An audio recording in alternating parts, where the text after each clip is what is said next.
Ну что, не прошло и полгода, как мы решили с тобой сыграть во второй раз в шахматы.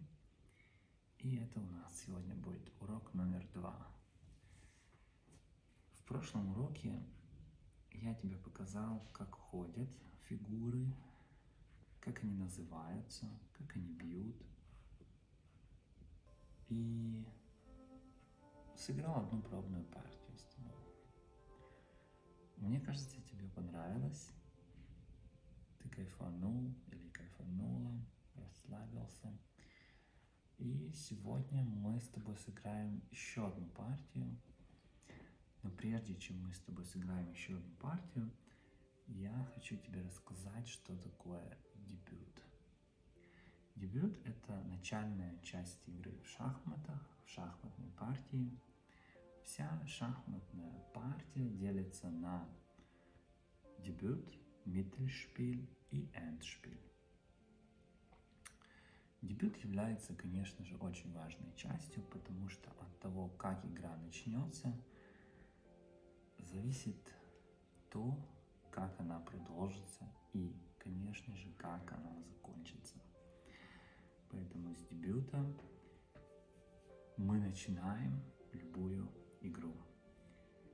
Так как дебют всегда начинается из одинаковой позиции, то, наверное, несложно догадаться, что многие позиции будут повторяться, и на начальных этапах игры чаще, и чем дальше будет продвигаться игра, тем меньше повторений будут наблюдаться, или тем меньше повторений ты сможешь запомнить.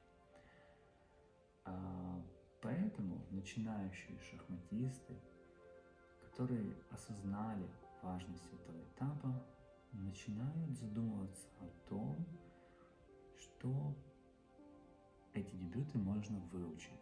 Их можно просто запомнить и до определенного этапа, до 10, 15, 12 или 20 хода просто знать наизусть, как сложится партия. Многие даже думают, какой дебют самый лучший, учат несколько вариантов и пытаются найти свой. Есть одно очень хорошее правило, оно называется так: хорошим дебютом считается тот дебют, который хорошо знаешь ты и плохо знает твой соперник. Исходя из этого правила, я сегодня выберу нам дебют, который я тебе покажу. Итак, скорее всего, многие твои противники будут ориентироваться в самых популярных дебютах. Поэтому мы исключим на сегодня самые популярные дебюты, как сицилианская защита, французская или скандинавская защита, которые считаются топ-3 самыми популярными. Конечно, я тебе их покажу, и мы выучим, чтобы ты мог защищаться в случае чего. Но далеко на 13 месте стоит так называемый центральный дебют. И сразу погнали. Пешка королевская ходит Е4, черные чаще всего ответят Е5. И центральный дебют заключается в том, чтобы предложить свою ферзевую пешку на съедение.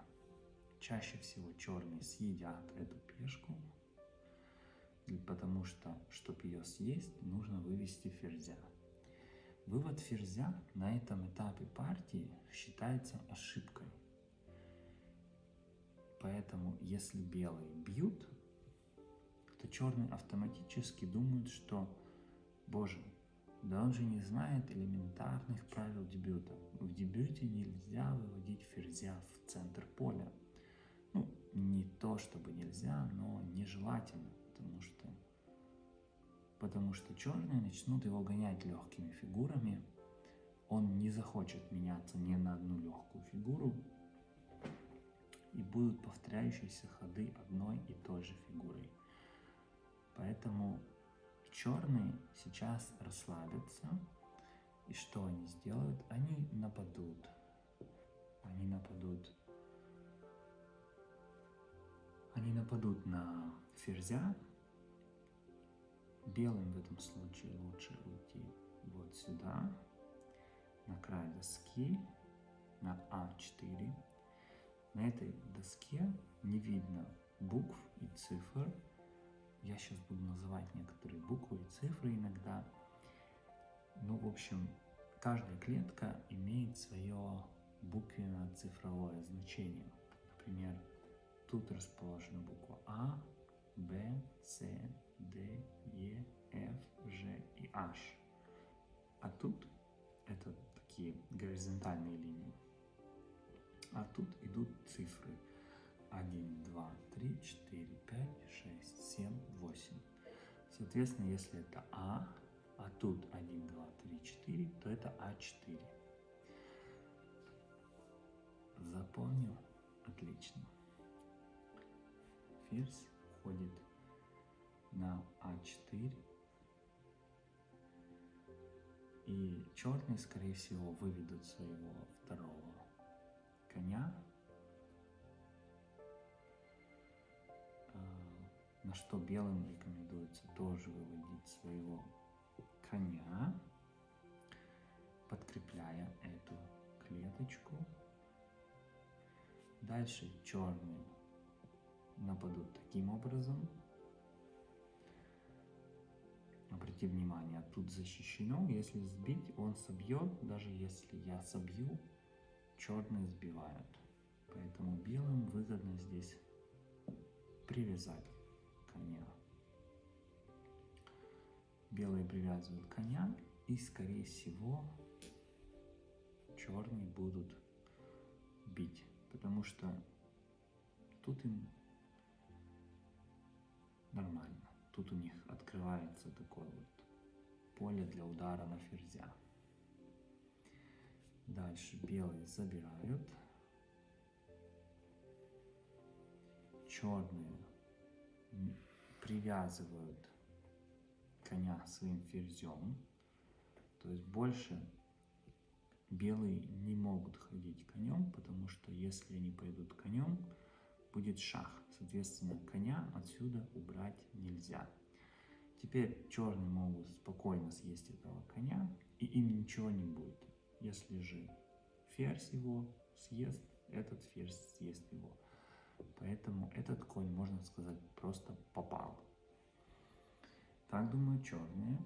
Белые делают тут рокировку в длинную сторону.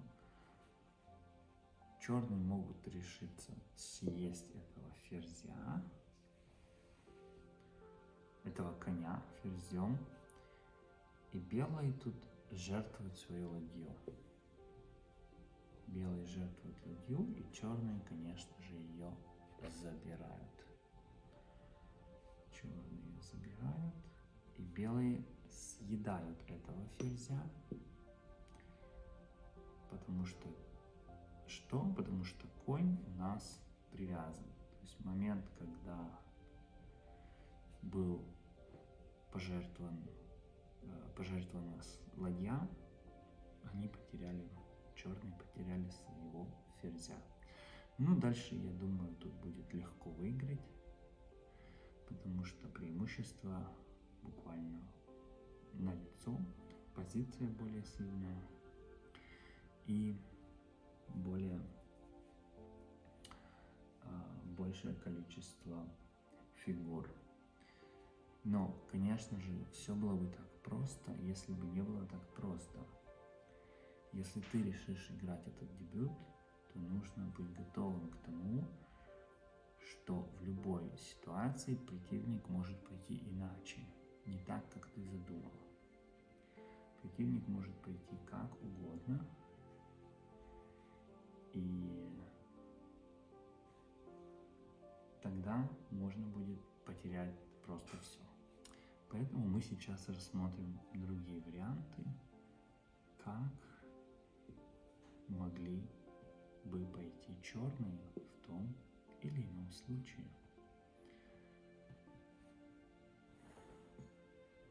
Я раскладываю фигуры. доску.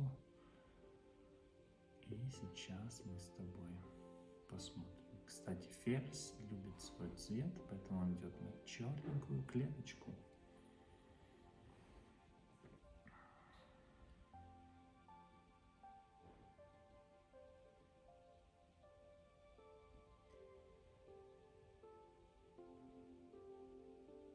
Так, это мы с тобой рассмотрели тот случай, когда все идет по плану. Давай я сейчас разверну доску так, чтобы ты был за белых, а я за черных, чтобы тебе было виднее, как это все происходит.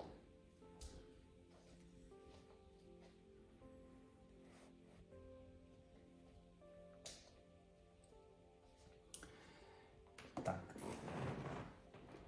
погнали. Белые ходят королевской пешкой, черные отвечают.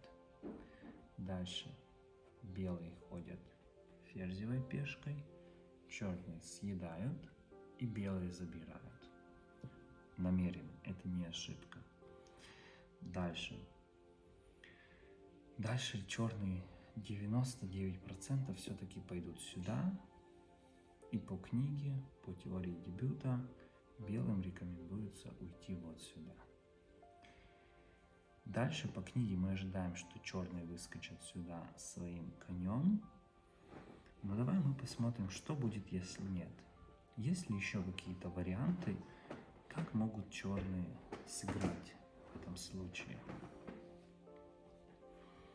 Могут ли черные напасть на ферзя моментально? Так, я не смотрел заранее, поэтому сейчас буду искать это вместе с тобой. Такого нападения я не вижу. Я вижу, что удобно было бы напасть пешкой, но вот это поле не прикрыто. Поэтому было бы неплохо прикрыть это поле. Как мы его можем прикрыть? Мы его можем прикрыть либо этой пешкой, но тоже как-то не хочется ходить боковой пешкой буквально на третьем ходу игры. Тем более он просто потом уйдет сюда, то есть мы ходим сюда, потом он еще как-то развивается, белые развиваются, и мы его двигаем, и что? Становится сюда, и опять как-то не очень удобно его гнать никуда. Поэтому особо смысла нету. Поэтому все-таки действительно натуральным кажется ход конем сюда с нападением на эту пешку. И белые, соответственно, ходят конем сюда по книге. Дальше по книге черные должны вот так вот выскочить и напасть на пешку. Ну, либо предложить ее на съедение. Что будет, если белые все-таки съедят эту пешку? Белые съедают эту пешку, и черные делают шах. Что делать белым? Ну, наверное, прикрываться логичнее всего. И логичнее всего слоном прикрылись. Дальше что?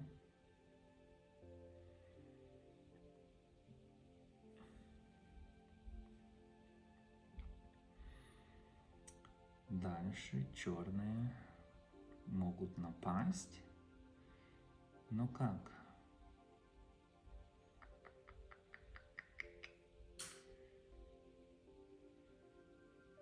Мне пока не видится как. Конь у них связан. Конь у черных связан. То есть он и под ударом еще и связан. То есть конем уйти черные сейчас никуда не могут. Соответственно, они его могут потерять за пешку. Поэтому невыгодно вот этот ход забирать эту пешку То есть двигать сюда пешку им вообще невыгодно. Я не знаю, как защищаться теперь. То есть просто теряем качество. Можно поставить сюда, например, слона, для того, чтобы при съедении этого коня можно было напасть тут же на ферзя, но мы уже потеряли коня, просто так отдали. И белые в выигрышной позиции находятся. Они могут пойти, в принципе, сейчас куда угодно. Например, сюда. Так, ну так мы с тобой выяснили, что не очень-то и выгодно двигать сюда пешку на этом этапе. Поэтому что черные могут еще сделать? Вот, например, белые пошли сюда. Ход черных, что им делать? Как им еще наказать белых?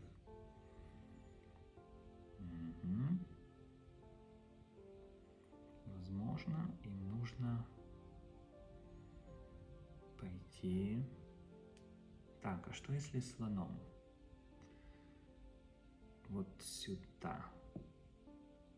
Сбить он не может, привязывает этого коня и блокирует этого ферзя по вот этой вот линии.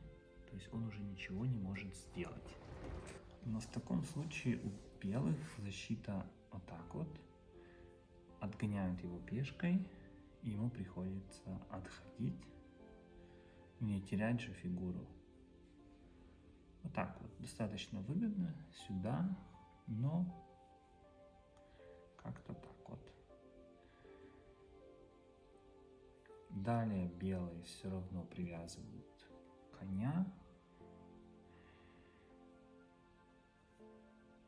И все равно у белых больше инициативы. Белые больше сейчас как будто держат черных. У белых и здесь, и здесь, и здесь, и центр они контролируют.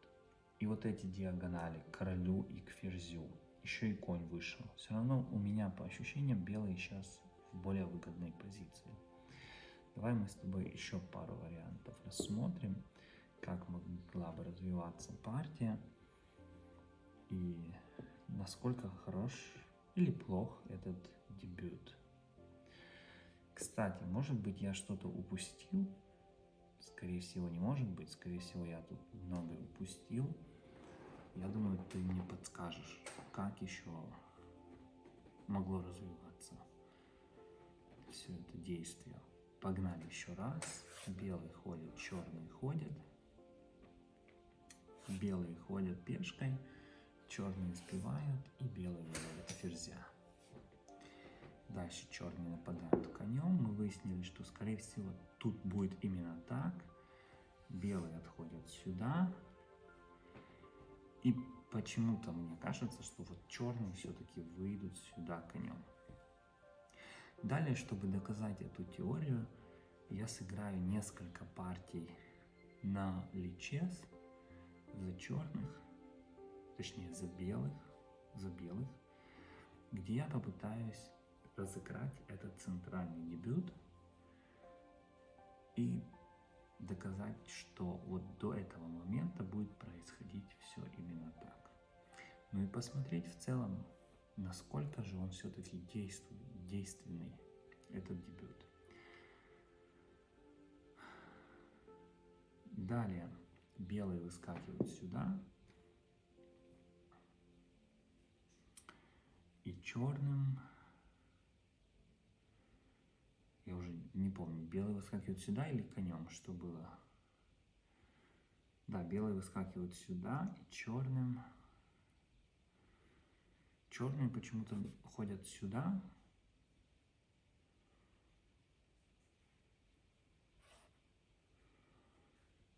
Как еще они могут пойти?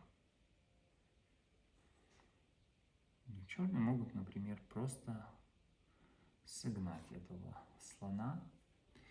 Давай с этого момента просто будем играть. Я вот буду играть за черных, ты будешь играть за белых, и мы попробуем. Хотя я за этот дебют, в принципе, топлю. Ну как топлю, я его первый раз в жизни пробую. Так, на месте белых я бы отходил сюда. На месте черных я бы все-таки давил бы вперед. И на месте белых я бы либо шел пешкой сюда, либо отходил бы слоном. Я более осторожно, я бы отошел слоном. Дальше черные ходят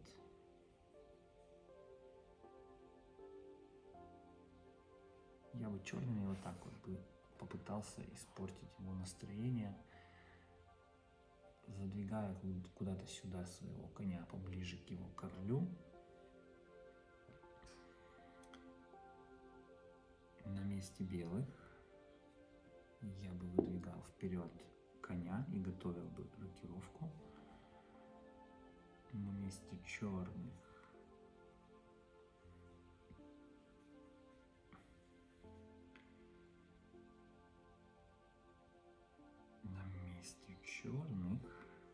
я бы теперь напал на пешку.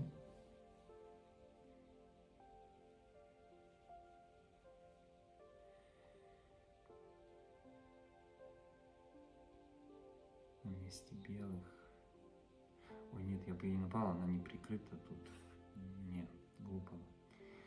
На месте черных я бы все-таки попытался что-то с этим ферзем сделать. Тут бы я сделал рокировку.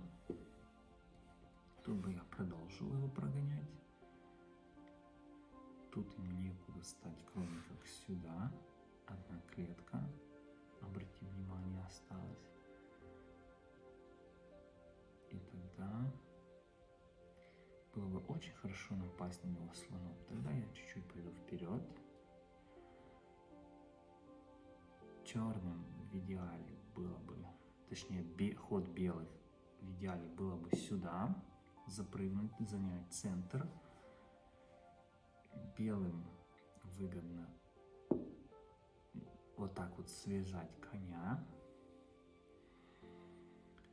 Что сделают белые, то есть черным, что сделают белые? Белые сейчас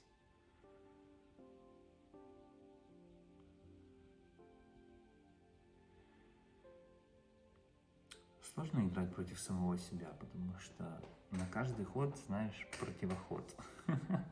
Ладно, не буду долго думать, чтобы не знать противоход, поэтому делаем быстро.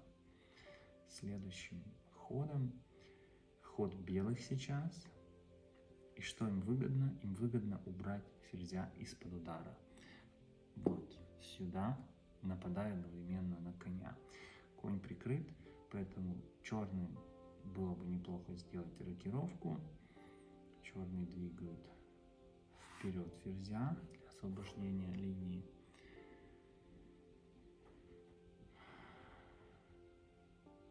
Белым было бы хорошо куда-нибудь ударить сюда, чтобы разорвать все это. И, допустим, они ходят сюда пешкой, но рановато еще немножко. То есть сейчас они пока что, ох, ё-моё, прогоняют коня.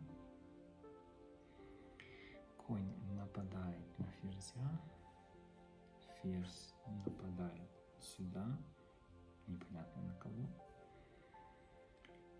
Черные делают рокировку. Белые пытаются взорвать этот фланг. Черные соглашаются. Белые бьют с объявлением шаха.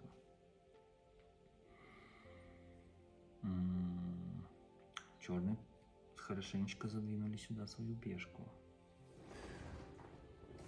видно вообще в камеру что-то?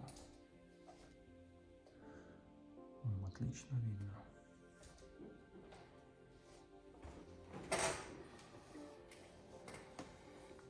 Так, ну а черным шах. И черные должны уходить королем, на что белые. На что белые будут сейчас как-то нападать. Но как? У них только король и слон.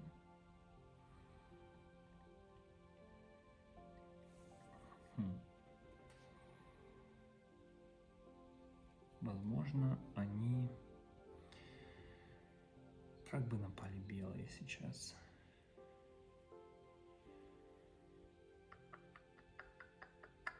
Стоит ли им жертвовать коня в этой ситуации или нет?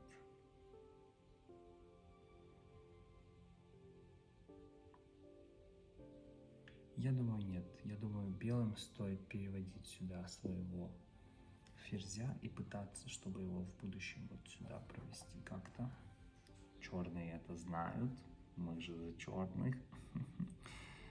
Черные нападают на ферзя и запрещают ему поставить вот сюда свою фигуру. Белые этот трюк замечают, ставят своего ферзя сюда.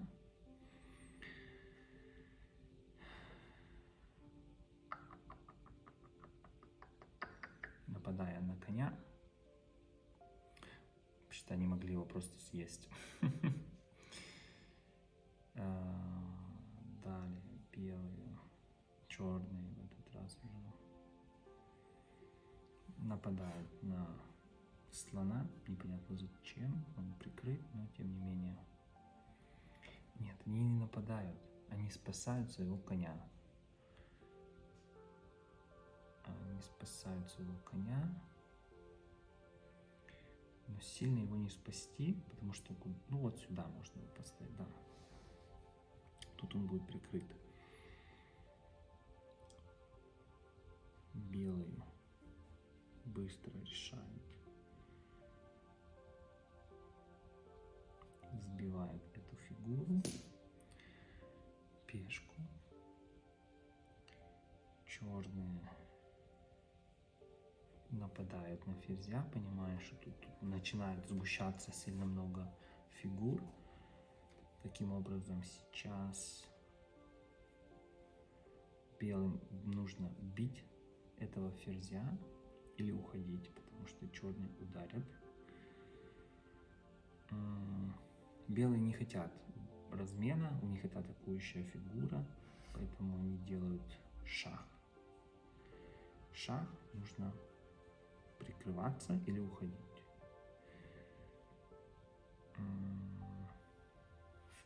Король уходит, и белые делают мат. Вот так вот. Как ты думаешь, это все связано с тем, что белые начали свою игру именно с центрального гамбита, с центрального дебюта?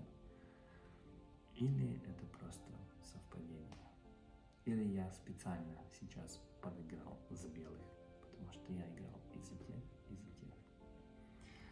Ну что, я на сегодня все, заканчиваю этот урок. Ты мне расскажи, как ты думаешь, понравился тебе этот дебют или нет? Попробуешь ли ты его сыграть с кем-то или нет? Я же сейчас отправляюсь на Lichess и попробую с несколькими людьми сыграть его за белых.